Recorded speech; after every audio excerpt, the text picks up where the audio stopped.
Good evening, everyone. I am Mark Mendoza, and I am not a paid spokesperson. As a matter of fact, I'm not paid at all to do this nonsense, but I enjoy it, and everybody else around me gets paid. Anyway, before we start with a great guest of mine tonight who's been a friend of mine for a very long time and has made his own mark in the entertainment world, especially in music, all the SMFs out there, all the Twisted fans, and everybody who enjoyed We Are Twisted Effin' Sister, Andrew Horn, who directed the movie and worked on it for many years and is a very good friend of the band's. He's in the hospital, and he's not doing well. And he's in Europe. I believe he's in Germany. So we don't have a lot of news about it, but I believe he's suffering from lung cancer, and it hasn't been going well. So our thoughts and prayers go out to him and his family, from the whole, everybody in the Twisted family, everybody in the extended TS family, and I'm sure most of the SMFs and all the fans, our prayers. It's a tough one to hear that because he's a great friend and he did an amazing job on the movie. Anyway, Andrew Horn and your family, our prayers and thoughts are with you tonight, and I hope everything comes out well, and we'll see what happens. Anyway, let's move on with tonight's show. Got a great guest on tonight who is been in the music industry for many years, and I think virtually I've known him the whole time he's been in the industry. He's a great marketing guy. He's a great promotion guy. Helped make a lot of bands and break them in this country, especially on radio. And with record companies. The list is endless who he's worked with, and it's endless of what jobs he's had in the recording industry and the radio industry and the marketing industry. He's done a real lot. Anyway, my good friend, Munsey Ricci. What's up, brother? Okay, thanks for coming on tonight. Dude, thanks for having me, man. This is pretty cool. Yeah, it's been a long time coming to have you on. Our schedules are tough, and it finally matched up one night, and tonight's the night. Tonight's the night. This is a live show, so I hope everybody's watching, and you could send in your questions and make some comments and whatever you want to do. It'd be great to have you all aboard tonight. Munsey certainly has the answers to what he's done. We were just hanging out for the last hour or so talking about what we've been through in the music industry and the entertainment industry, and Munsey, like I said, he's a like front lines guy, and works his ass off to promote what he has to do and get the job done. Let's go back to the beginning when you're a little pup. Yeah. You're not a little pup anymore. No, I'm definitely not a little pup anymore. Things changed a little bit, didn't they? Yeah, for all of us. Yeah. For all of us. But what age did you get into music, and what did you do? I probably was about 10, maybe 12. What did you hear that hit you? Black Sabbath. Ah. It was Black Sabbath. My sister was a big music chick, and I used to go in her room, and I just heard Black Sabbath and was blown away and said, "That's what I want to be. This is what I want to do. I want nothing else but this. This is absolutely amazing." I was just blown away. So, she would leave, and I'd get home from school, and I'd go in her room and rummage through her records because it was all vinyl. Sure. And I'd put stuff on, and she would come home with her friends and then yell at me and throw me out of her room. Stay away from my records. I'm like, tough. Then they'd leave, and I'd go back in and rummage through all the vinyl again. Of course. So, my parents got me a turntable, and I started going to Slip Disc Records in Valley Stream, which everybody knows very well. And Slip Disc Records, without a doubt. Oh, God, I love Slip Disc. So I go in every Saturday, and I find all the cool stuff. And I got turned on to UFO. I got turned on to Diamond Head. I got turned on to Hawkwind, really cool stuff. Yeah, a lot of people know. What was Hawkwind, so everybody understands? Well, Hawkwind, actually, if you really look at the history, they formed in the early 70s, and Lemmy from Motorhead. Lemmy Kilmister, was his first band.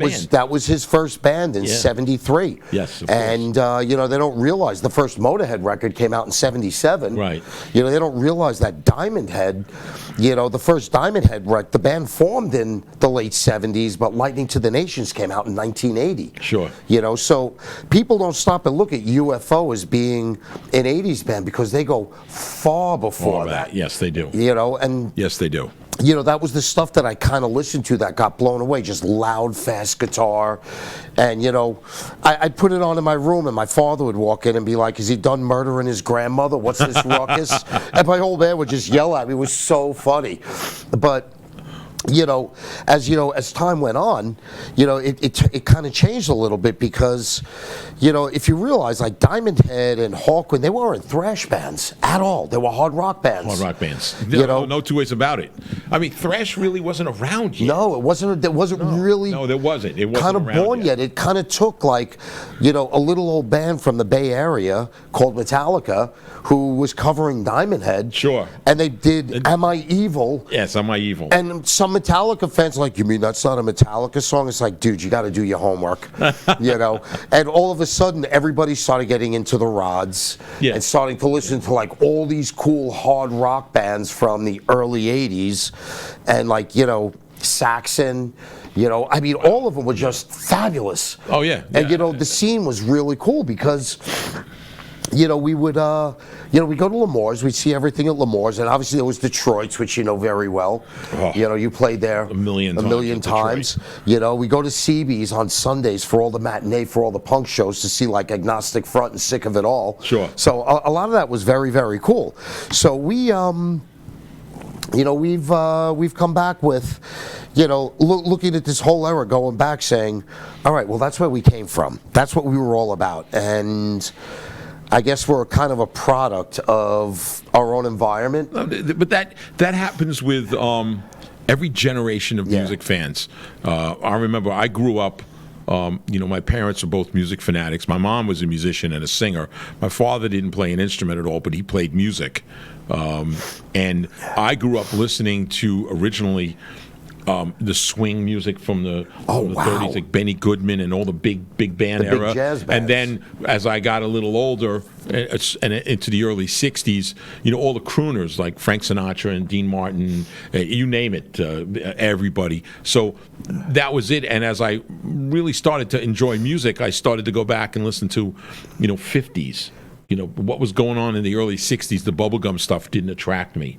But I started to really enjoy 50s style music and all the doo-wop and a cappella. It was amazing to me. You know, my cousin was in a doo-wop band. Was he? Yeah, the Caprice. Oh, really? Was my cousin Johnny Boy Cassis was one of the founders of the Caprice. No kidding. Yeah, so there's a Moon Out Tonight, and obviously a few of their songs were covered by the Manhattan Transfer. Yes, absolutely. Yeah, so absolutely. I mean, you know, it's I have a lot of his old stuff home, but I have it digitally. I don't have it on vinyl. Yeah. You know, everything I find is a bootleg or a repress. Oh, I you know, as an industry guy, I can't support that. I can't buy a bootleg. Yeah, no, you know, no, I don't no way. I can't do it. No, absolutely not. We're both in the industry.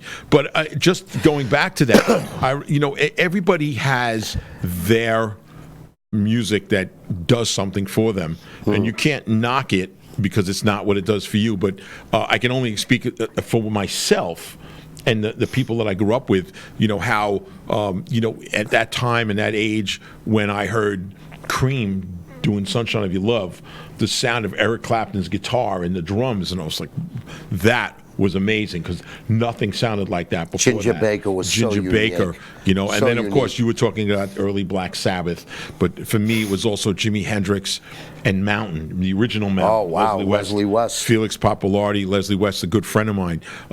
You saw these bands live, and they were huge sound. Even the early ZZ Top sounded like that.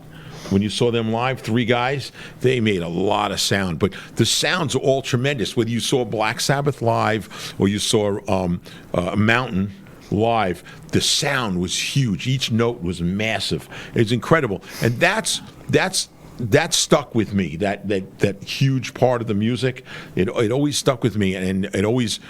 To this day, I always go back to that, and you move on with other bands, like you were saying, UFO, and all the European bands that came in at that time, the rock bands, the metal bands, the rock bands are incredible, and it stays with you, and it really becomes a major influence, not necessarily in everything I play, but what I really listen to.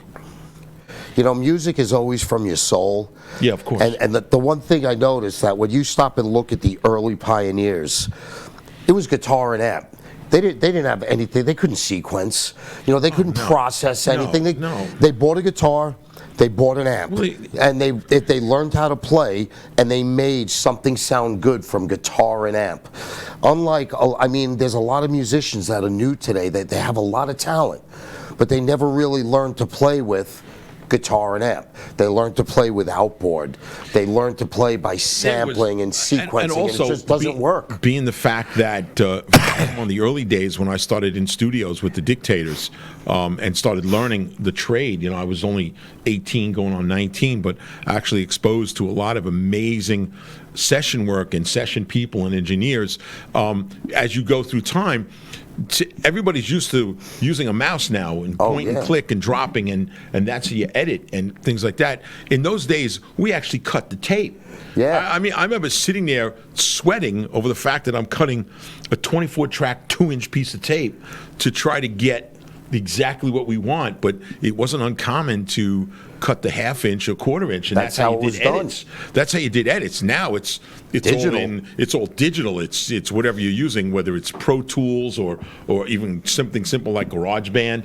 It's all right there on a screen. You don't have to physically touch anything except for the computer. So people, as time went on, it became easier to do that, but you already have that crutch built in that if you didn't have it, you couldn't make it work. No, not at all. All the technology, whereas where we grew up, we didn't need the technology. No, we didn't need it. It wasn't there. It didn't exist. We had to make it ourselves. Sure. And I started, through high school, moving on, I was in a band. I played lead guitar. I was in a thrash band, obviously, what do you do when you're in a band? You get a job in a recording studio. You try to, anyway. Well, you try to anyway. Yeah. I was one of the lucky ones. Yes, of course. I was actually able to get a job. I worked for JB in Rockville Center. Oh, JB, sure. JB, and then in the Freeport room. And, it was funny because it led me to a half scholarship to the Center for the Media Arts in Manhattan, of course, for engineering. And that got me a job as an assistant at Calliope Studios with Easy Reed. Sure. And it was kind of cool. So, that's where I kind of honed my whole studio chops. Because you think you know everything when you're 17 years old and you can shred on a guitar. You know nothing. Believe me, when I walked in the first time, I really had to record with the Dictators on Manifest Destiny. By the way, not to interrupt, but you had the best Dictator stories last time we were hanging out. Dude, you have the best Dictator stories. There's hundreds of those.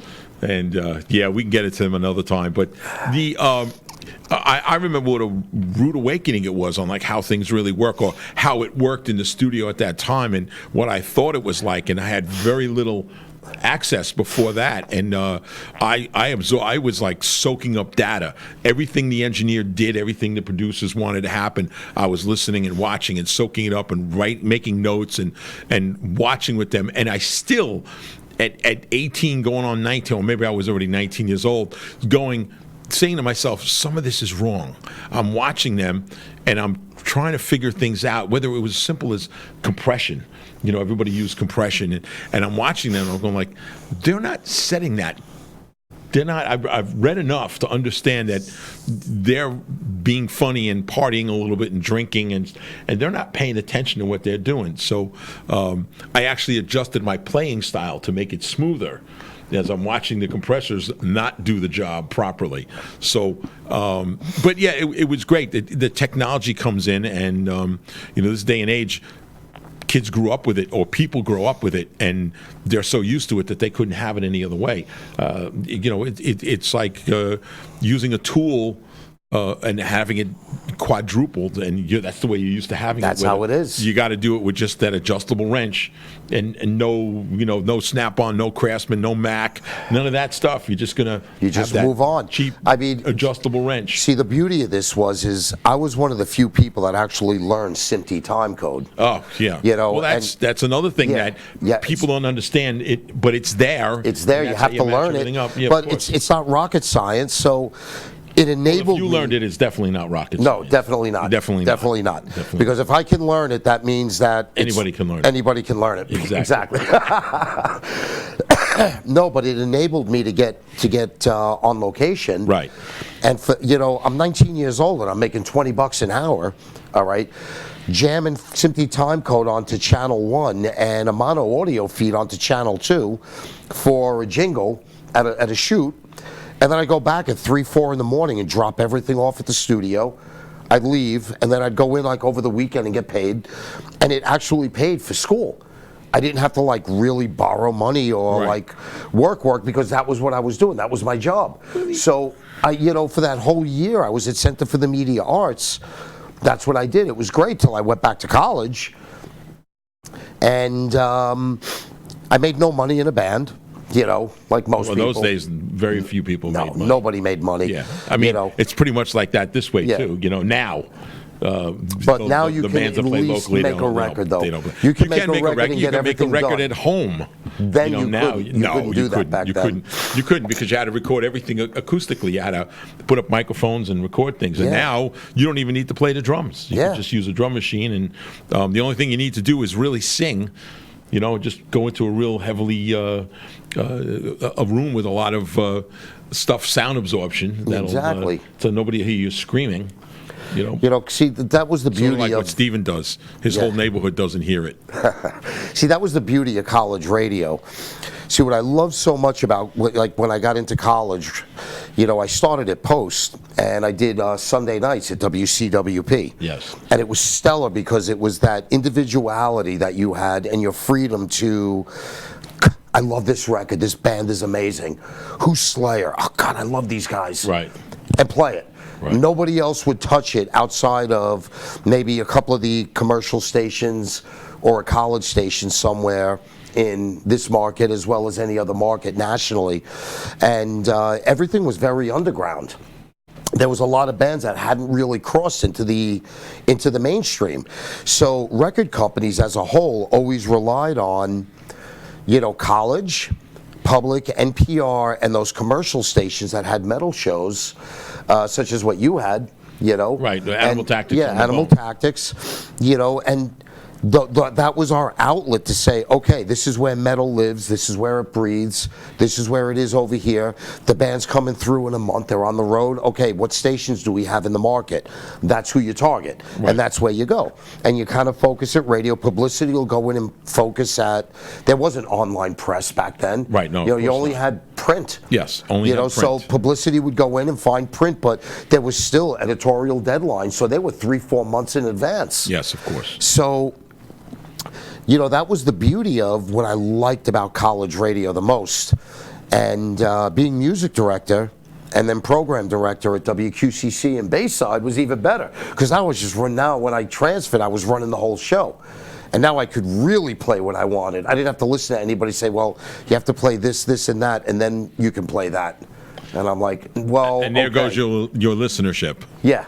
Your cume goes down because, see, when you program, most people think, oh, I'm going to cue this, I'm going to do this, I'm going to do that. Great, it's going to sound good. No, it's not going to sound good. It's really going to sound bad, and it's not going to work out well. Programming comes from the heart. It's the same thing as playing an instrument. You have to listen to what segs really good together, and if you want to take, like, let's say a Cradle of Filth track and then lead it into, a Judas Priest track, it's not going to seg so good because they're different parts of the spectrum, so if you want to take a Judas Priest track, you could lead that into like something, like a Sabbath or an AC/DC or something else, and then as you lean heavy, you pop in an Overkill, or you can put in, a Motorhead track, depending on what it is, and I still see there's a lot of programmers out there, they just have that niche, that talent, where I think I'm going to do this, this, and that, and it's going to sound stellar, and I'll listen to their segs and how they do it, and it comes out good, and then college guys go and try and do it, and it doesn't work out well. Well, also people have to realize that the big stations, the big commercial stations, the on-air talent isn't picking the songs per se. No, they not may at be all. able to pull one out, but Not they're at really all. not picking it out. It's going what they believe that their listenership wants to hear and all the ratings and, Absolutely. and what people pick. So, But you picked what you wanted. See, that's what I mean by with a specialty show. the you picked specialty what you shows, wanted. yes. On Animal Tactics, we picked and my whole staff was involved in it. We picked the songs we were going to do depending on the bands that were around. Who did we have a guest if they were playing a club or it was playing a larger room? Can we get them in here? Which we did, and we did it around that. We had the freedom because it was a specialty show. I got to thank Joe Rock a lot because he helped put that together and produce it. But it was a specialty show, so we played what we wanted to do. And I stuck a few ideas in there once in a while when something had happened. It was great because it was, if you go back, it was once a year in June. We would actually play the Twisted Sister did a rock medley. Excuse me, a 50s rock medley, and it was from Detroit. It was on, I think it was PLJ, it broadcasted. And so as the closest I can get to that date, every year in June, we played a 13-minute rock medley, which is unheard of on a major FM radio station, and they didn't mind at all because the listenership was huge and the show became very successful. So, that kind of broke the mold for that kind of things. But if you take the regular modern station, I mean, what's our flagship station, WBAB? Yeah. They're monstrous. They're huge. Well, it's Cox Broadcasting. It's Cox Broadcasting, and they're huge and they're monstrous. But, the on-air talent doesn't pretty much pick the songs. No, Chris does, the PD. Yeah, exactly. The program director and the parent corporation has a lot of say in what they do. Absolutely. And then they go by, what their fan base wants to hear, that it's available for them to play. So that's how the things go. But what you didn't really fit that mold so much. No, not at all. We were always more hard rock and metal, but when you deal with specialty programming, whether it's alternative or metal or hip hop or jazz, doesn't matter what really format that you're going after. What you're dealing with is a lot of stuff that's underground. You're dealing with smaller shows where their listener cume is a lot smaller. Now, if you want to stop and look at like a college station that just has a massive cume, that's WSOU in South Orange. South Orange. Oh, God, they're massive. They're huge, and they reach the whole tri-state area. They get on something, and I remember when I went to work for Polygram Records in 1989. They were the last major label that didn't have a metal department, and they hired me to start one. And here I am, 24 years old, sitting in an office like, okay, let's do this. I had no idea what I was doing. Shell shock. And I learned as I went along, of course, which was great. But I noticed one thing. When they got behind a record, we stopped and looked at SoundScan, and we saw big units move. We saw MMR in Philly jump on something for the metal show. We saw big numbers move. Right, of course. And it was the same thing with, Ian O'Malley on The Shop, on WNEW. Anywhere, any market that we went into that we got the ad, we'd see huge numbers move. And at the end of the day, it didn't matter. It was all about SoundScan. Of course. How many records did you sell? How many did you sell? And that's it. And we don't have that anymore. Now it's streams, and your SoundScan is not so good, but... Right. Some bands, if they do 150K, everyone's like, oh, this is great, absolutely. Yeah. But, in the grand scheme of things, me and you come from the era of we sold 3.5 million. Well, yeah. Stay Hungry, I've sold, I believe, close to 12 million worldwide already. So those days. So let's just take a little trivia here. What form of music still makes platinum albums, platinum CDs? Come on, Munsey. Well, Metallica is the biggest SoundScan selling artist on the metal side. Right. Okay, and I'm talking about out of all forms of music. Out of all forms, believe it or not, it's the pop divas. Continue on. Country and Western. Oh, country. Yeah. All right, the pop divas. Right. As well as some hip hop artists. So you get an artist like Ice-T. Yeah. See, Body Count may not turn platinum, but Ice-T, on the rap stuff. Will. Because there's just certain fan bases where it just moves. Now, if you notice how SoundScan took a lot of the Apple Music and Spotify streams and incorporated that into SoundScan because they are paying royalty on it. Of course they are, yeah. So obviously it's intellectual property. So as they're paying that out, it's great. So now they're saying, all right, well, this amount of spins equal this, and that would count as one record sale. So now you're seeing some bands, that get 24 million streams on Spotify.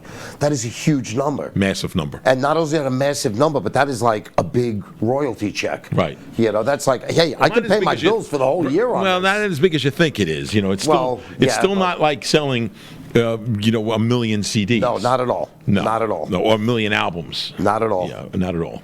But, you know, that was the big game changer was when the whole digital age came along. That's what kind of really destroyed everything, file sharing.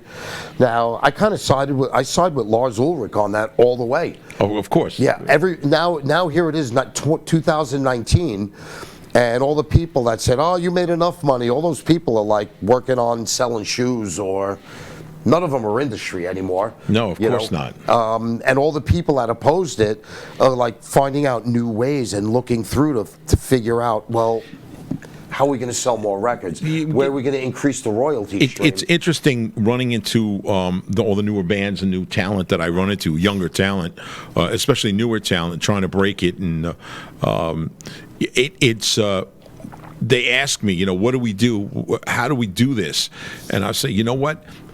I came up to an era where the machine, that whole massive machine of an A&R department, a record company, getting signed, they spend $350,000 making your CD or your album, and then they spend another $350,000 making your videos, and even more than that. Those days are gone. I mean, as an up and coming artist, so they basically have to reinvent the wheel to figure out how to make money on their music, because now everybody gives it away for free, and I don't get that. Oh, it's you know, insane. That is the most absurd thing that I've heard. Also, another thing is, you know, everybody can. I'm sure everybody listening is bought an expensive item, like a car. Besides a house, probably a car is one of the most expensive things you can buy, right? So you get a cheaper vehicle, maybe something you can't pay off, you know, costs $10,000, $15,000. You get a loan on it, right? So what happens? You satisfy the loan.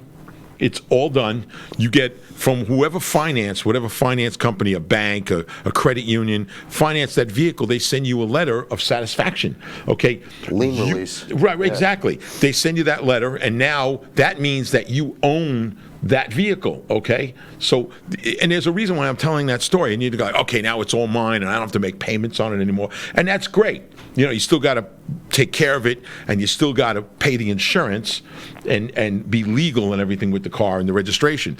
But when you go back and you watch bands, especially, I mean, it still exists today, but it's not that big because there's not that much money involved. But you know, you take any band that got signed early in their careers, I don't care who it is, whether it's Twisted Sister or Metallica or anybody, you go out and you sign a record deal, and it's usually the only one you got, so it's not the greatest deal in the world. But what happens?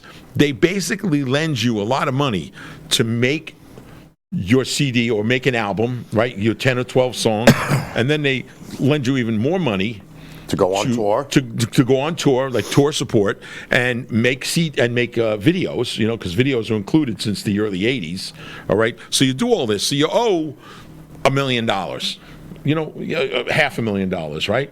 And then you go and you work, and you're successful. You're at least moderately successful. You got to pay that money back. All right? So you pay it all back. And what happens? You still don't own your product. Okay? You paid all the money back. The record company still owns your original recordings, and they still own your videos and some of the publishing, you know, like, so it's the only place where you get a loan and you pay it off and you don't get your stuff back. I mean, some bands now it's different. Get it back. Yeah. Right, they do. I mean, Twisted does, but you know, when you're early in your career and that's the only game in town, so you pay back a loan and you still don't own what you paid back. You know, the concept, although it's understood and that's a standard thing in the industry, but it's just concept is, when you think about it, that's nuts.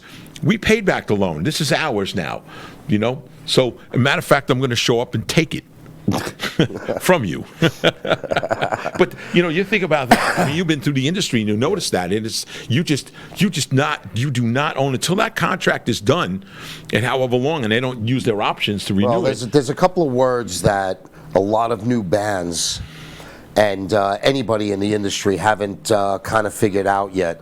And they're legal terms. One of them is called in perpetuity. Yeah, in perpetuity. All right. Now, your lawyer will tell you that. It means forever. Yeah, it means forever. All right. The universe. In other words, what they're saying is 500 years from now, when there's a colony on Mars and they sell your record or stream your record, because the contract says the universe, whatever publishing is getting from those streams on Mars, they're getting. Yeah, and there's also just by the time we recoupable. Right, but let's just say we have a colony on Alpha Centauri. Exactly. 8 billion light years from here, we're still the record company's gonna take the money from that. Yeah, of course. So now, but I mean, see, the good thing is, as coming from a major label standpoint, my first label gig was with Combat Records, right, in Hollis, Queens, and Pokey, who was the drummer in Leeway, and now he's in Agnostic Front, was my supervisor, and it was classic because, we'd go in the warehouse and we'd fill orders with Dead Kennedys records and Megadeth records and, Steve Vai stuff, and we put it in boxes and fill all the retail orders because I did distro. And every 2 weeks we got paid, and I will never forget, we were like waiting to get paid, and the armored car was pulling into the warehouse and it would back in the warehouse and they would close the door and everyone would line up and they'd cash their paychecks, and a bunch of guys robbed the armored car while it was pulling in. So we were like, oh, this but you don't worry about that anymore because nobody delivers money like that anymore. It's like, oh, this sucks. Nobody's getting paid. We got to go to our bank to do this, and wait 3 days because none of us had any money. Right, of course. And there wasn't enough in your bank account to clear the check. Right. So, but the one thing that you do learn, like, once you get a label gig, is that, the label does a lot for their artist. And it costs a lot of money to do that. So, sure. If you have the right label that does the right thing, it's a lot of horsepower there. A lot of horsepower. So, in defense of the label, when you have somebody that's paying a staff and laying out money, okay, I get it. So, like the first Exodus records, they didn't really move a lot of units. It wasn't until, like Bonded by Blood was great, but Fabulous Disasters. I could play the other page on that, too, because they wouldn't have made the money without artists that made that money for them. So treat them a little bit better. Exactly. So, now... We got a question. Oh, we do? Yes, but I need a microphone to read it. Oh, you need a microphone to read it. All right, Stephen, our engineer, has got a question. I guess somebody wrote in with a chat. Coming from Matthias Ascalisi. I'm sorry, I can't read French. He says, so what's the best option? Not sign with record companies and handle tours and CDs, printing, distribution on your own? Can the contracts be negotiated in order to maintain some ownership on the products, songs, videos, etc.? Yes, absolutely. I mean, I'm not saying do the record independently. If you've never made a record before, my suggestion to any new artist is don't listen to the guy that's playing in a club in front of 30 people tell you how to make a record and how to tour, because apparently he's not doing something right because he's playing in front of 30 people and he's not touring. Mm-hmm. You might want to stop and look at, you're definitely going to need, you can do your own digital deal and that's fine.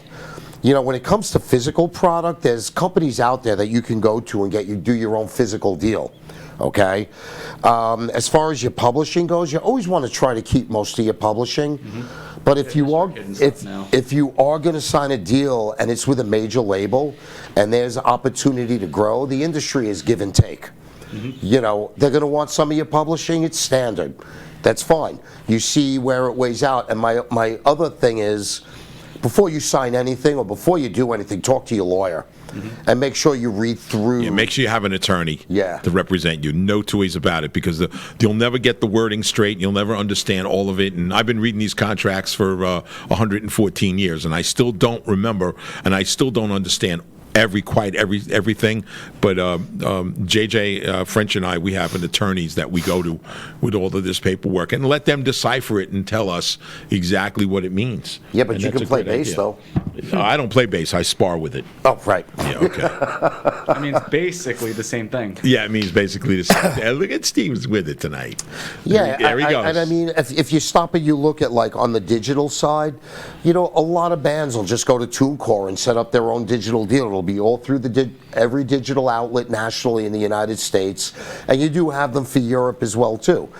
And you are really gonna want to register your material with ASCAP, BMI, or CSAC for the United States. You know, and obviously you have Gemma in Europe, and each European country has their own agency that deals with, you know, collecting all the performance Right, royalties. royalties, sure. But that's going to be your lifeblood, you know, that and merch money and your gig money. That's where you're going to make all your money. Okay, I hope that answers the question.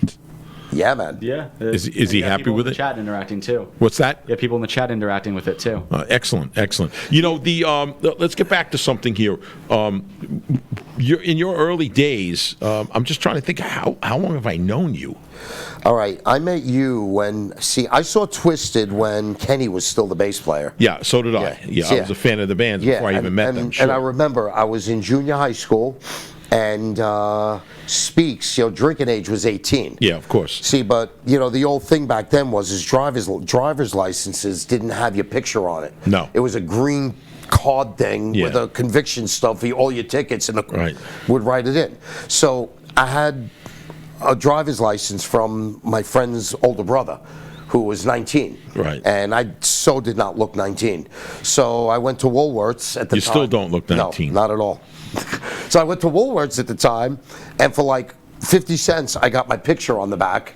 And then I showed up at clubs, and then, you know, the bouncers knew. They're like, "What's your birthday?" "Oh, yeah, April 18th. "Yeah, what's your birth sign?" "Ooh." Of course you're not going to remember, Right. because those were the things they used to throw at Right, you. of course. So you had to kind of memorize stuff, and you had to know stuff. But, you know, when Kenny had left the band and you had got in, and I remember one of the first shows we got there, and I didn't know he left the band. And I was like, who's the guy with the afro on stage? Right, right. Yeah, we never said a word about it. I just showed up one day, and although we rehearsed and did everything else to prepare it, but yeah, it was just not even close friends of the band knew, you know, people. Some of the people that worked with us on the outside, like, didn't know it and saw the lights come on and saw me standing on stage that first night at Speaks. That was classic, and I could still, you know, and I would remember D just picking up the mic stand and putting a hole through the ceiling. Yeah, that was and it. Philly Masil, like, you know, I just fixed the ceiling, and he had to Right. put a hole through it. He would Yeah, go he didn't nuts. care. The club was packed every night we played. So I mean, dude, he there didn't was care. you could not move. It was $5 to get in, Yeah. between cover charges and the food and the drinks. And I remember it was classic. My favorite Twisted Sister show, the best, dude. You remember this? Dude. Cafe in the Park Oh, yeah. at Speaks. Speaks. All right. It was February. It was about 20 below zero out. My jacket was at the coat check with my car keys in it, and the grill caught on fire. And D is on the mic. The place is filling Right. up with smoke. Smoke. And D's like, the bouncers open up the door, and it was so cold. Everyone's like, "Oh, we're not going out there. We'd rather burn." And D's like, "What's wrong with you? Get out of here." And he's screaming at everybody to leave. Till finally the fire goes out. He goes, "You guys are some SMFs." Right. You know? I remember and then that night. The show continued, and I was Right. like, after that point, I would never leave my car keys or anything in my Right, jacket again, ever. Never. Ever. I was like 17 years old at the time. It was classic. I miss that place. Those are legendary places, and you know all those clubs were amazing. Whether it was Speaks or Detroit or the Fore and Aft and White Plains or Brewster, and there was so many. The Lemoores, you know, both Brooklyn and Lemoore East, and what was that in Forest Hills? Just all the clubs. They were incredible. It was a great time. And there was a lot going on. Playing through the clubs and going to the clubs, you know, and of course, and we were playing 4, 5, 6 nights a week, so I didn't go out much. You know, on my night off, I really didn't go out. But I went to a place, and this comes out occasionally, every Monday night. for like about 2 years in a row. There was a place in Mineola called Uncle Bob's Rock God, I and remember Fun that House. place. I Had you ever remember been that there? place. Yes, I did. I went a couple of times.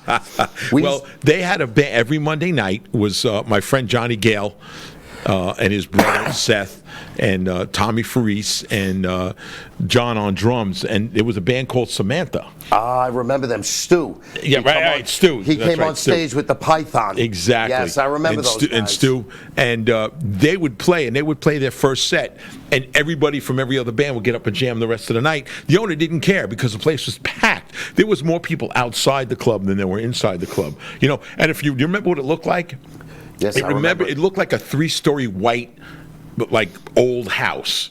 You know, and that was just gutted inside into a big. I mean, you could if you put 120 people in a place, it was overcrowded and it was elbow. You know, I mean, you couldn't move. But there was probably 300 or 400 people outside the place. It was a real scene. It was incredible. It was kind of like the Cat House, too. And then The Cat House. right, was- the Cat House. The Cat Cat House. House, The that's Cat right, House Cat was House. like that, too. Sure. And then they'd have the barbecue. Yeah. And then people would come in and they'd all get off the bus from like Manhattan and Brooklyn. They'd get the barbecue and they would like start putting burgers and hot dogs in Ziploc baggies. Yeah. And the girls would be sticking them in their pocketbooks. I'm like, don't you guys eat at home? Yeah. Or you like live in the Taking ghetto? it home, yeah, You yeah, live yeah, in the yeah. ghetto. You have no food. It No was- food. You gotta- dude, you gotta was bring it home. classic. We're like, Oh, we I get know. loaded, and Yeah. now here it is, 9, 10 beers and a couple of shots of Jack in, and we're like, all right, let's go to the diner and eat. Oh yeah, it was like Greasy going to eggs. February's in Elmont and going Oh. across the street to the diner. Stop 20. Oh man, God. Stop 20. But yeah, I mean, it was legendary times, and everybody has stories about when they're growing up. But in that music scene, that club scene was the best in the world, bar none. There was- when there we was were coming nothing up, will top that. right when I joined Twisted, in those few years after that we were club scene before we made the jump. People to, went out touring. at that time just to go out to socialize and hang. Oh, yeah. The hang scene was huge. Massive. So you could go to like Hot Rocks or Raw in the 80s, and there'd be 400 or 500 people hanging out on a Wednesday night. Sure. No band, no nothing. Nothing. You know, you'd have like the jocks at the time was like Eddie and Mike Corcione course. and Bagel, and like those were the local house jocks at course. the time, and the place would be packed. And you know, as a label guy, for me that's great promotion because now I'm setting up a new band. You know, like at Polygram we had this artist called Company of Wolves. Yes. So it was, you know, it's a fight when you have a brand new artist to brand and kind of build that fan base. Of course. So we manufactured like thousands of CD Pros. So like, all right, let's go to Hot Rocks on Wednesday, we'll go to Raw on Friday, and we'll go to Spit on Saturday, and then Sunday we'll go to Rock and Roll Church, and we'll give away like 5,000 CD Pros. Yeah, you're gonna find half of them on the floor. You know, but you know that You was just take them back, clean them off, and give them out again. Yeah, but you know, it was the same thing. But that was one of the ways. And, you know, we did the same thing with Kid Rock. Yes. You know, when the second Kid Rock record came in, Atlantic Records that hired Skateboard Marketing on it, we sent out CD Pros to like every frat house across Right. the country, a sorority house, and it was beautiful. And then all of a sudden, out of nowhere, Bob with a Bar just blew up, and now that record's at what, 15 million? Yeah. Or 17 million? Something like that. Something like that. On my plaque that's over my couch in my living room is the 11 million plaque. Right, the 11 million mark. All right, that's the 11 million plaque. It's not the 15 million plaque. So I don't have the diamond. I don't have the diamond. I don't one. have the So diamond. now I can buy it myself for $750 or be happy with what I got. For $750, I'm happy with what I Of got. course, I don't blame you. But you know, I mean, those are some of the real personal moments that you get when you see an artist that you take, and the same thing with POD. Of course. You know, you get a band that signs a major label deal and nobody knows anything about it, and 2 years later, the records are gold.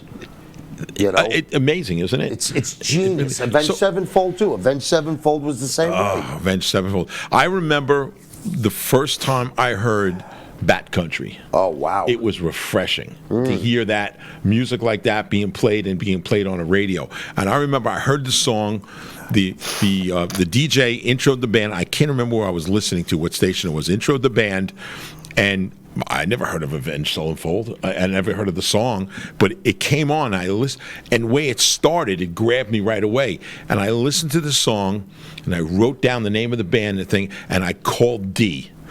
And I said, you got to check this out right away. I remember talking to him on the phone. He goes, really? He goes, man, you almost, like, it's rare that you call me to tell me to listen to something. I said, find it, listen to it now. And the next day, he actually found the CD and listened to it, and he said, amazing. Absolutely amazing. Yeah, very impressive. Yeah, all 4 of their records are gold. Yeah, and I got plaques for them. You know, I mean, that's like one of the satisfying things that you get as a record guy. In radio and records, yeah, you know, you get thanked in the credits. Right. You know, it's cool. You go hang out with everybody, you do some interviews, a few things, and then you just sit around and you drink and watch a great show. But it's nice when you actually get a plaque. And I will always remember the first plaque that I got in the music industry. I remember it too. What was it? It was for the Dictators. Oh, yeah, that's right. Right, the Dictators before Twisted, yeah. No, it was actually for L.A. Guns, Cocked and Loaded. Oh, really? Yeah. Okay. And the one unofficial... What year was that? Take a stab. 1990? Was it 90? Yeah, 90. Okay. Yeah, it's since been platinum now, but Yes. my plaque is gold. And the beauty of it is I signed off on it because I was national staff, so I could sign off on it for myself and then expense it. Exactly. And while we were at it, MCA Records had released Break Like the Wind by Spinal Tap. Right. And that was coming. And we put out Smell the Glove on disc because it was never available. Smell the Glove. It was never available on disc. Right. All right. So we put it out and made sure that every record store had, when they went to buy Break Like the Wind, they could buy our disc. And on Street Date, I think it did like 80,000 units. Right. It was ridiculous. So to carry on in the tradition of Spinal Tap and Arnie Fufkin, of course, I made a Platinum Returns Award. All right? A Platinum Returns. That's a good one. Award. That's a good one. So I was sitting in my office ordering everything, and Ian O'Malley from WNEW walks in and he goes, dude, you are so not doing that. I was like, yeah, man. Platinum Returns. He goes, well, can I have one? I was like, yeah, sure, why not? Signed off on it. So there's only 2 people that have a Platinum Returns Award for Spinal Tap. Smell the Glove. Me and Ian O'Malley. We're the only 2 people. That is so now, funny. if they exist anywhere else, somebody saw ours and made them for themselves. Of course. Of course. You know. That's a very funny story. Let's go on to something here. Between the 2 of us sitting here, there's a lot of horsepower and experience in the recording industry and making things happen. And I'm not setting you up for anything bad here. Absolutely not. Let's just say we have somebody, because there's a lot of people commenting and asking questions and things. So, and some of it, they're giving us roundabout, kind of not directing a question at us. But let's just say you have a great rock band. You got some great songs going on there, potential hits, okay? You have nothing else. You got 4 or 5 guys in a band, great songs. They could play some clubs. They could do whatever they're doing. What do you tell somebody to do these days? How do you get signed? How do you get to the point where you're going to get some sort of record company to support you and do things? What is the mechanism that it might be in place to do that? How would somebody do that? There's a lot of people that want to hear what you have to say about that. Well, the one thing you have to notice, look at first, is you have to be noticed. Now, if you're that band that shows up late and cancels gigs and just puts 30 people in the room, and it's your girlfriend, your uncle, and your neighbor, and like a bunch of your friends. Let's say it's a bunch of hardworking guys that no, they show up, they're responsible, they don't get drunk. I mean, because a lot of people, especially these days, are very serious about what they do. There's just no mechanism that they know how to jump onto. There's no bandwagon. There's no anything. The bandwagon is their van that they travel around. There's no science to really how it works or how to break something. What do you make suggestions? The one thing you look at is, if you're one of those bands, like now locally, I mean locally, at least here we have a band. There's some local guys called Kill Code, which I know you know them I very know well. Kill Code. I'm a fan of theirs. All right. Yeah, all right. So let's talk about Kill Code. If you take a local like Kill Code, you know, they put in 800 to 1,000 people in a room. Right, of course. All right. They move, like if you look at SoundScan, you're going to see triple digits and 4 digits, okay? How do these guys make the jump to the big time? There's no science to it. It's the songs, It's really the music content itself. It's the band's visibility, how they look on stage. It's their image. There's a lot of luck that goes with it also, because you have 10 bands that all do the same thing. Okay, now all of them are just as good. All of them are packing the room. It comes down to luck. All right, who's going to get pulled from this? Somebody in A&R will say, "Oh man, I really see something in this, and if we do this, this, and that, this band can be this. Let's give it a shot." And that's really where it comes to. You don't think there's more planning that can go in the band and what they do and how they represent themselves? I mean, there's got to be something there more than that, right? Yeah, there is, but a lot of it has to do with luck. It has to do with the music itself. The songs have to be there. If the songs aren't there and the music content isn't there, then there's really nothing. You have nothing. It's all about the music itself. Okay. But now the music is there, okay? And let's say you're going out, and if you play 2 nights a week or 3 nights a week, you're going to burn out in the market. Everyone's like, "Oh, those guys are always around. We're not going to go." If you do like what some other artists do, where they'll play the market. So some scarcity is good. And then they'll go to Jersey like 2 weeks later. Then they'll go to Connecticut a couple of weeks later. Then they'll go to Boston. Then they'll go down to Virginia. And then like 2 months later, they're like, "Hey, we have a show. We're opening for Dee Snider." Right. And there you go. That's, you have to space it out a little bit so that you don't burn out in the market, but still regardless. Yeah, but you're talking about playing live. I'm talking about selling units or getting to the point where you've got 20 million downloads. How do you get it there, Munsey? There is no science to get it there. It's the mechanism is not there. The mechanism's not there. What the mechanism comes to is, as a record companies are still trying to figure out, in some sense. I mean, they already know what they're doing, but in some cases they're still trying to figure out how are we going to get more streams. You can go hire a radio promo guy to just do your streams, but that's not going to help you in some cases, because really it comes down to how much visibility can a band have at radio, and you have to have the right tour.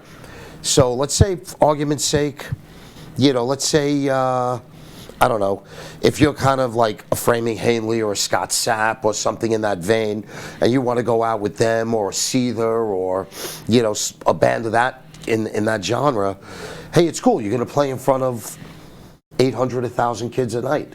That's really where you get noticed. Touring is how you sell records, sell merch, and of course, become visible. In the day, back in the day, I hate saying that, but like when we were coming, exactly. So how does a band afford to get in a vehicle and drive around the country and be able to buy gas, hotel room, feed themselves, working club dates like that? It's impossible. It's very impossible. So where's the tour support come from? It's called buy on. Most bands are buying onto a tour, 200-300 a show. And how do you afford that, though? I know it's a tough nut. It's a tough nut to swallow. It's a super tough nut to swallow. What happens is you have 5 guys. Everyone has a job. And they kind of have to pull up some money and buy onto a tour. And in some cases, it makes sense for the band to just make a record, play local, and spread out their markets, okay, for where they're going to go and play. Then when they get to the point of, okay, we can afford to go out and buy onto a tour, then buy onto a bigger tour. And after 2 or 3 of them, then at that point, but it's even tougher because people that have jobs and careers just can't disappear for months at a time. Yeah, but so it's unfortunate, and you got to make some choices. That's the nature of it. Yeah, and there's I'm not asking these questions because I don't know. I'm asking these questions because other people are asking them. That's fine. There's got to be some mechanism there that's in place by which people can make these decisions and follow through with things. And you're saying there isn't. Well, there isn't. I mean, you make a record, and you could do radio promo. You have to hire you got to have a publicist. That's the most key thing. Then you bring in your radio promo person. Are you a publicist? No, I don't do publicity. I'm radio and records exclusively. I just focus at radio. I mean, I've could write a press release for somebody. I wrote a press release for the other thing you guys were doing. Absolutely. So sure. I mean, I've been doing it long enough. All right, so how to write it. So you have a band. We talked about Kill Code. Yeah. Right? Here's a great bunch of guys. Here's a great band. They've got Danny Stanton representing them. That's right. All right, so there's horsepower right there. So what do you do with these guys if they came to you and they say, how do you get them on BAB? How do you get them on Q104? How do you get them on MMR in Cleveland? I mean, how do you do that? You can't break into that market. Getting it active rock is extremely difficult to break into, and not unless you have a track record at the format and a lot of money to hire multiple radio promo indies to really do that. My suggestion would be to focus on specialty and touring and your merch sales. That's really what you focus at. And your streams. Streams are very important because you have to, if you don't have your streams, the first thing a label's going to look at in A&R is like, oh, how many streams do they have? Oh, how many followers do they have at socials? Right, social media is huge, yeah. You can buy that. Everybody knows that. You use bots or whatever you want to use to do that. You know when something is real.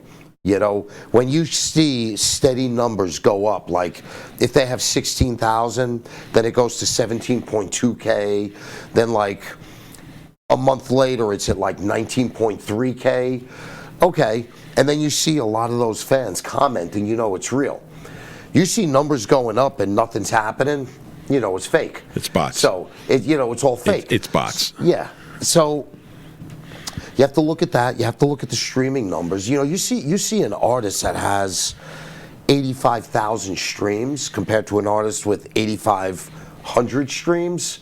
That tells you that there's visibility and that, we want to sell records and we are making money on the streams. What's the best business? It's a business. So you have to look at, bottom line in dollars and cents.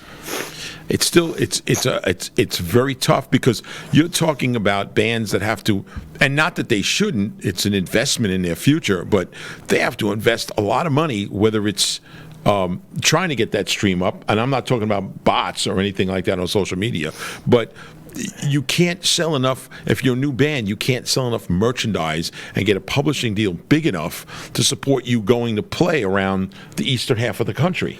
That's why you notice a lot of bands that get deals, okay, whether it's, you have Nuclear Blast, you have Century Media, you have Pavement, you have Relapse, even E1. E1 puts so much money and effort into artist development because at the end of the day, the band that you're trying to develop today, in 3 years from now, you want to be that band that's selling 40, 50,000 units. So you have to... And that's a big number? That's a big number. You do 50, 60,000, everybody's happy. To me, that's like... It's nothing. All right, it's nothing. What are the stream numbers? Are they like 200,000? Okay. But I would rather see an artist do 50, 60,000 or 100K than 3,000 to 5,000. Because 3,000 to 5,000 units, if you're a smaller label or a boutique label, 2,500 units is great because you just turned a profit. Right. The band made some money. Okay, everything's cool. Now you built somewhat of a fan base together. So the point is, you have to at least find a label that believes in you. Now, you can do it on your own if you don't want to sign with a label. And you'll make more money, but in the same token, you won't have as much visibility unless the band is ready to spend some money. Right. Which is, listen, I don't work for free. You don't work for free. No, absolutely All right, not. You're going to get a key publicist. They are not working for free. No, of course not. No, so you're going to have a checkbook to go in. Right. And it's not going to be, we got $700. Well, that's not going to do it. You need a checkbook. Unfortunate, a lot of people just don't. They don't have enough money to improve their lives, let alone trying to put it into a career now. That's just. It's kind of discouraging to hear that. Yeah, it is. It really is discouraging to hear that. there was such a huge mechanism when I was coming up through the music industry. You had A&R people, and you had record companies that were hungry to write a check for $350,000 or $500,000 or even because you'd recoup $750,000. Yeah, well, they would recoup it because your chances of getting to that point to recoup it were very good. That whole mechanism, as I've said before, is gone. It doesn't exist. It's amazing how nobody ever did an article or a series of articles on the fact that the whole music recording industry fell apart, and literally a few 100,000 people around the world lost their jobs. Yeah. Whether it's the biggest and baddest recording studios that closed, or record companies, or how about the CD or record pressing plants, or how about the distribution networks that were in place? It's all gone. How about Tower Records gone? All those chains are gone. A lot of the independents are gone. There's still some left, and they're great. I try to visit all of them and help support that, buy it. But it's horrible that whole mechanism fell apart. And as bad as it was, because our first record deal was awful, but at least we had the chance to get there. Yeah. That catapulted us to where we did what we did down the road, and our success later on in our careers. But that's not there anymore, and that's discouraging. And what I have to say is there is a way. And somebody's got to find it and invent that wheel again.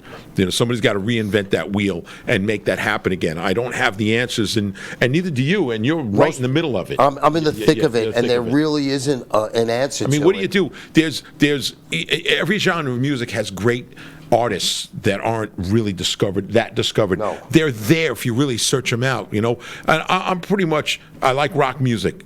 And whether it's Blackberry Smoke or Monster Truck or Kill Code, I like these bands, and I listen to them when I'm driving, when it's leisure for me, when I'm working around my shop, working on my bike or my car, or doing whatever. I have that kind of music on. I also still play Van Halen and AC/DC and Judas Priest, but some of the more modern bands, I still play them. But how do these bands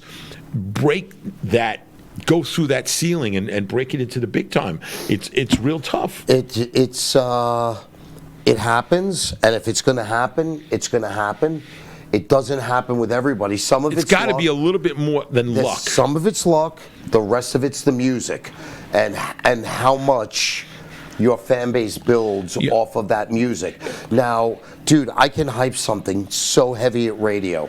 Okay, I can call all 400 stations we deal with and hit them all super hard and build them on a record, like this new record we're doing for E1 called Creeping Death. Creeping Death. Yeah. Now, they're playing at St. Vitus on September 3rd. Right. Okay, so, get on the phones. You get some interviews done. We actually put some bodies in the room. Okay, now you have more people there to see the band. That means that at this point, a lot of them are industry. The industry people won't stream at Spotify. No, because I'm just going to give them the record. They'll put it in their iTunes, and that's what they'll use. That's what they'll use. And that's how it is. But it's the fan base that they're going to reach that I need in the room. You see? So that, let's say it's a WSOU, or it's, the Vulgar Bites on the Shark, or whatever show it is locally in the area, they're going to hear that. It's the fans that they reach, that we need to reach, that are going to build on that. What do you do? And again, because I don't do what you do, I may be in the industry, I don't do what you do. So we have some massive radio stations here on Long Island. We do. And New York City. Yeah. Massive. Whether they're rock or they're hip hop or whatever format they're playing. But we're going to deal with the rock stuff for the most part. Can you call BAB and try to get a record played on them? I call them all the time. Yeah, but they're playing the same 75 songs. Yeah, but see, since Fingers Metal Shop doesn't run anymore, and they're more a classic rock station. Of course. So the Shark, yeah, absolutely, because they have a metal show. Right. They have more of a new rock show, but they play more currents. Right. All right. Q104 is a classic rock station. Absolutely. And we don't work classic rock, so there you go. Absolutely not. So, but you can't get any of this stuff played on a classic rock because you have to stop and look at what works and what doesn't work. Now, Creeping Death isn't going to work at 2:00 in the afternoon on Q104 or BAB. It's just not WBAB, going to sure. work. Oh, of course It'll not. work on the metal show. You won't believe how many people are asking that question. How do you get it played on there? But you really can't. You can't have because to it has to fit the format. Right, of course. If it's not that format. Of course. Now, classic rock, okay. Either you have to be 80 years old, in a wheelchair, dead, Right. or, in the case of some of the old school rockers that are still around, like the Rolling Stones, yeah, great. Classic rock plays nothing new. Very few stations play anything new. Active rock? Right. Yes, they do. Active plays new stuff, but as I said, What do we have that's active here? well, you want to talk about a band like, Lacuna Coil. Okay. Obviously there's tracks on there that are active. Disturbed, there's tracks that are active. Okay. But who plays them? Oh, who plays it? The Shark plays it. Okay, go ahead. WDHA in Jersey, you'll hear it. Right. You're not going to hear it so much per se in the classic rock realm in New York. Of course Because everything not. here is all classic rock outside of the Shark. Right. Okay. They're the only ones that play anything current. However, when you get upstate, upstate New York, it's a little bit different. Okay. When you get out to the Midwest and down different. south, it's very different. I mean, you have But they still have classic rock stations. Oh yeah, there's classic rock stations Sure, in every cluster. sure, absolutely. Every cluster there's a classic rocker. There's a top 40. But if you really want to pursue active, yeah, you can do that, but it costs a lot of money to get in. And if the band doesn't have a track record at the format, my suggestion would be leave your money in the bank. Right. Because you work specialty, you hire a publicist, you get a lot of ink, you get a lot of specialty airplay, you work your stream numbers, you go out, you do some shows, you try and build on that, and then from that point, you laid the groundwork to build a fan base. Then when the second record comes, then you try to take it a step further. Right, of and course. it's a stepping stone, so it's not going to happen overnight at all. No. That mechanism is completely gone. And I'm hammering you for answers, of which I already know the answers to. But this is the way we can get it out there to the people who are watching and or listening to this show, and who will be listening. As it gets played again all week long, people don't have direct access to someone like you or I to explain this to them, especially someone like you that's actually out there, hitting the bricks and doing the marketing and trying to get these bands played. Unfortunately, there is no mechanism there, and that's kind of depressing to hear you say that, especially for all these new bands. It kind of is, because this is what I've been saying to all these bands that I meet, and occasionally I meet one of these bands and talk to them, and they go, what's the secret? Where is it? I said, well, you know what? I came through a different time. I come from a whole different mechanism in the music industry. That golden era is gone. It's gone. And there is a way to get through this, to break through this, what we have right now, and somebody reinvent the wheel in the music industry to let new bands get through and get played. So and somehow get some sort of following, because once you get that, as you say, once you get that following, and you can keep the momentum going, it snowballs. All right, so that's the new way it is. You're not going to have we're not going to take it, and 3 months later, all of a sudden you're selling multi-platinum. That's a tough one. That is a real tough one. That's a tough break to swallow. I mean, listen, it is. That whole success of like the Skid Row. Yeah. They get signed, they made a record, and a year later they're playing arenas with a platinum record. Right. Those days are over. Yeah, over. listen. I mean, I even before, when I was in the Dictators, one of the first tours I was on, maybe the second tour I was on, and this is a great story, and it was a learning experience for me as far as business. We did a tour. It was Nazareth, Uriah Heep, the Dictators, and a new band that just came out. Okay, nobody knew who they were, and I watched them play, and I listened to their songs, and I said, these are hit songs. Every single song, even though I didn't know what they were, and I'll get to the name of the band in a second. You're going to go, yeah, okay, I got it. On that tour, the first night we played, I saw these guys do a sound check, and I said, wow, this is going to be, as far as hits, this is going to be tough to deal with. Somehow, this is going to get discovered, because their album hadn't even gotten released yet. Their first album, I want to say this was 77, maybe 76, I don't remember exactly the date, but we go on, and the tour lasted for about 3 months or 4 months. I want to say about a month and a half into it, they were gone and headlining theater tours. They were already doing it. And the band, the band was Foreigner. Oh, wow. Feels like the first time. So Wow. I heard their songs, and I said to the rest of the guys in the band, I said, this is going to be huge. Hit songs, the way these guys played, the way they sounded, Foreigner. And lo and behold, it was, I think, 6 or 8 weeks into the tour, they had left, and they're like, we're not opening up for anybody. We're now going to be the headliner. And it was another 6 months, and they were headlining arenas and selling multi-platinum. So, that mechanism to watch that happen was massive, and it happened with quite a few bands at that time. Yeah, but that was that era. Sure. It doesn't really. No, happen it doesn't that way work that anymore. way. It doesn't. I mean, you know happen. where it works? The only stuff you're going to really see that work is like in the pop world. Right. Oh, yeah. The pop yeah. world, that happens Yeah. pretty often. In the metal world, Or even the rock world. other No. rock world, no, you're not going to see it. Now, I mean, I go through this all the time. I mean, we're accessible. This is what we do. We're radio and records, so bands will go to our website and email me at something through our site, send me a record, and if it's something I think we can work with, I'll reach out to them and we'll talk.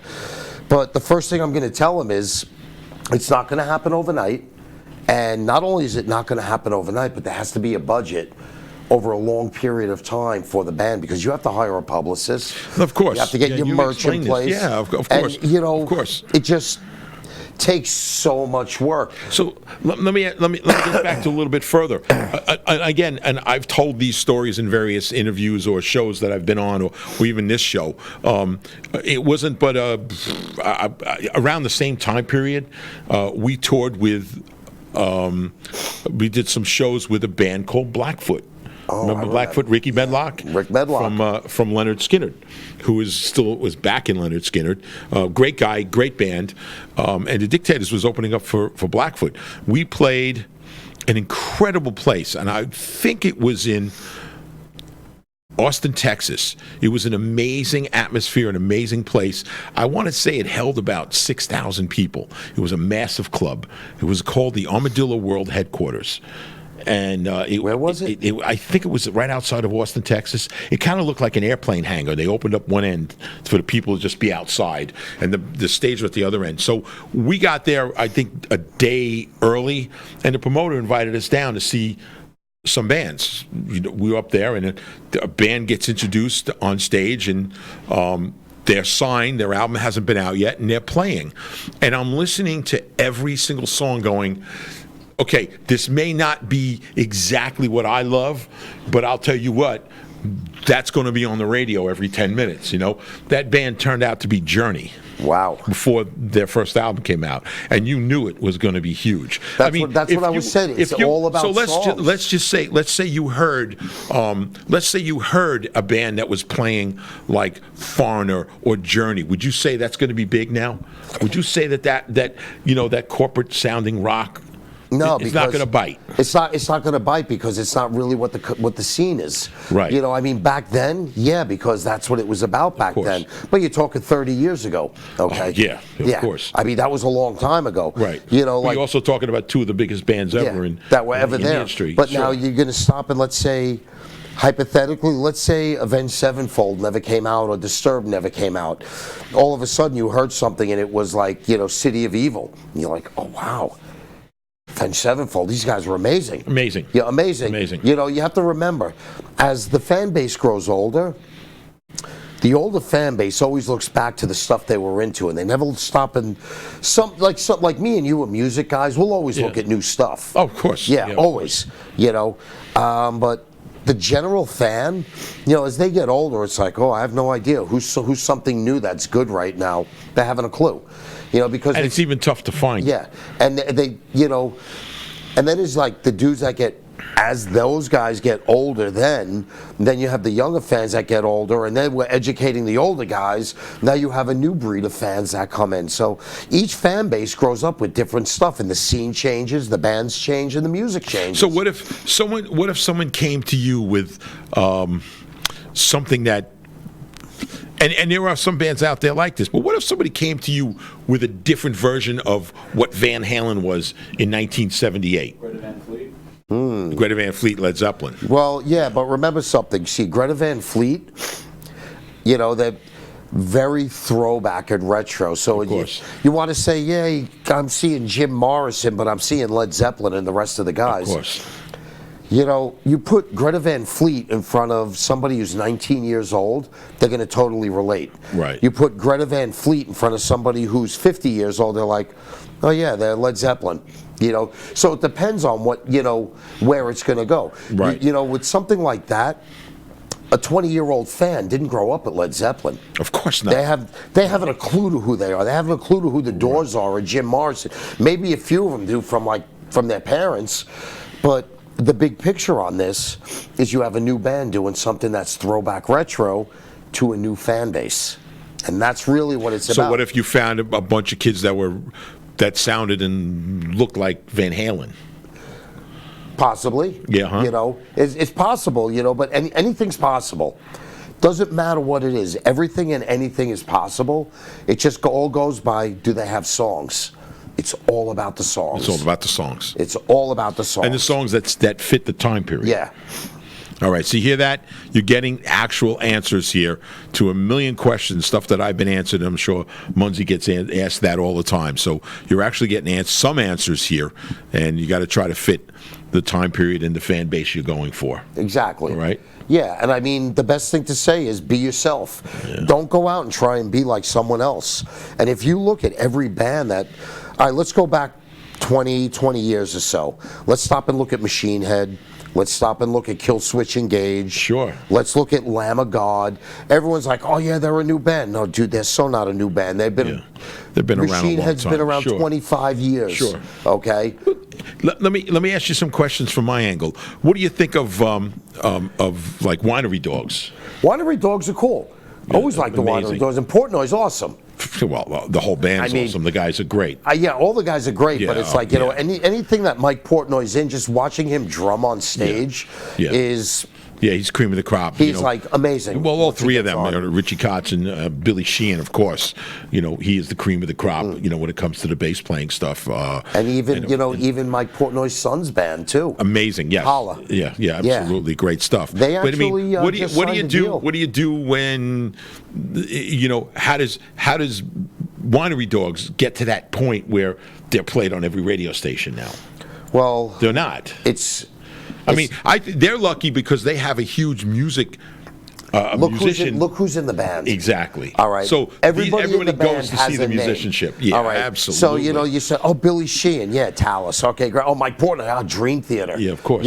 So the first thing you're going to do is look at the big bands that they were in, and there's name recognition compared to somebody new that hasn't made any records, has no love at radio, has no market visibility, and has no press.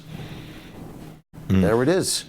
Yeah, that is. But how do they even get bigger? How do they break out of the shell? That's what I was saying earlier. Yeah. You start with, you work... they got great songs. Yeah, you work really publicity. do. You start with press, and you get the small amount of ink you're going to get.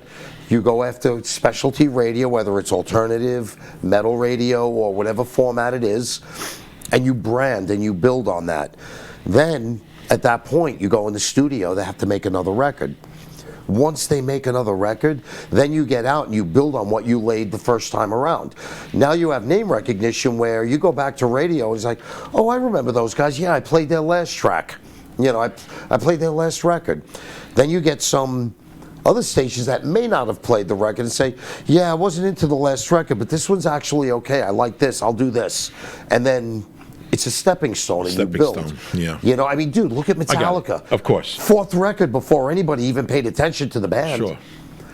Overkill, it was like 2 or 3 records before anyone paid attention. Of course. Yeah. Even Twisted. You guys, Twisted was kicking it for 10, 12 years before anyone paid attention. TS actually started in early 73. Yeah. So there was 10-year span there before anybody, Early, like 82, 81, 82, everyone's like, 82. wow. Yeah, of course.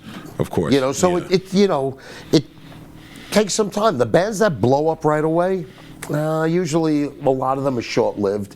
And I've just noticed that. I'm not going to mentioning any names, but they come out all of a sudden, it's like they're platinum. They do an arena tour. They make another record. It does nothing, and then they go away. Look at Periphery. Periphery did Periphery 1. They went on tour with Dream Theater, and they're still huge in it. Oh, yeah. But Periphery, you know, they've actually been around a while. Sure. Yeah, I mean, Sure. dude, I think they have 4 records or 5 records. They have 4 records and a double album. Yeah. They're a great band because I worked one of the first Periphery records. I can't remember the name of it though, but yeah, actually the band hired us themselves a while ago. Well, there you got. See, you got some answers here. You got some ideas. So you got to get in touch with Munsey over at Skateboard Marketing. And obviously tomorrow you're going to get swamped with phone calls. Well, I'm not going to be in the office till 11, so that's good. Yeah, don't call before 11 because, as we were talking before, dude, I'm not awake before 11 o'clock. So no, I'm actually up at 7, 8 in the morning because I have to get in and get everything set up. Exactly. And then I have to get Europe out of the way. I know But, that. you know, listen, it's simple. You know, I mean, you need a big social media presence. So, you know, you guys want to go and, like, take a look at our socials and follow us at socials. It's just at Skateboard Marketing, with the exception of Twitter, because, of course, they don't give you enough characters. No, of course not. You know, of course not. A lot of artists have to focus, new artists have to focus at socials, because if you don't have that social media presence, you know, you can't be found. No, that's. I mean, I do my own socials. It's a necessary evil. I do my own socials. Yeah. I don't have no personal pages. I just post everything for our roster and what we're working, and I leave it at that. It's simple. You know what, Munsey? We're going to have to take this up again in the near future. What do you think? You want to come back and spend an evening with us? I'd love to. We're running out of time here, but I can't thank you enough for coming in. Dude, thanks for having me. It was a lot of fun, and there's more we can go over, and I think we'll save it for the near future. Maybe in another month or so, we'll figure out, because I think you and I are going to sit down and come up with some real questions and answers, and maybe some of the people out there watching the show you want to send in and ask questions. Maybe we can do a jukebox jury. And maybe we have can some people send some stuff in, and we can listen to it and see where it can go. Tear it apart right on the air. Yeah, man. Right? We may have to do that with Steven. You know, after the show, you're going to listen to Steven's new band. Yeah. All right? You see look, he's not happy about it. Oh, no, I'm totally all about it. You better be all about it. Man, I'm ready to disappoint. Yeah, no, it's not good. It's not disappointing. No, it's not disappointing. It's great stuff. Wait till you hear what he's doing. I want to hear it, but I'm having a cigarette before I listen to anything. You got that nicotine answer. Yeah, I got to get the nicotine. You're old school. Anyway, Munsey Ricci here, right, with us. That's from it, brother. Skateboard Marketing. Go online, check him out at Skateboard Marketing. He's been in the business a long time and worked a lot of wonderful deals for people, and also helped a lot of careers. Set off the amount of bands, the name of bands is endless. Whether it's Metallica or anybody else. I mean, there's so many bands you worked with. You know, in record companies and in marketing. 34 years. 34 years, yeah, 34 years. Wow. But anyway, the show is 22 Now. The network is 22 Productions. I want to thank everybody for tuning in tonight. I want everybody to please, when you see one of our men and women in the military, and just help support them because they're keeping you safe and protecting your rights in some really nasty places in the world. So keep them in our thoughts and our prayers, and everybody else and all the craziness that goes on in our world right now. Just try to be a positive part of everything instead of anything negative, instead of bad rapping and saying bad things. Just make it all positive. Try to make it all work, though. And we're here every Wednesday night. Okay, every Wednesday night you could tune in for more mayhem and insanity and crazy stuff. Like I actually spent an evening with Munsey. I never thought I would ever do that. Okay, there's a lot of people out there who are friends of ours who are just going to tear me up for doing this, and actually inviting them back on for another show soon. But I have to say that you are and full of a lot of great information, because I know you thought I was going to say something else. No, dude, it's all good. But, what are friends for? Exactly, what are friends for. Munsey, say goodnight to everybody. Thanks for having me, guys. It was a good time. We'll do it again. We'll see you again next week, everybody. Have a good one.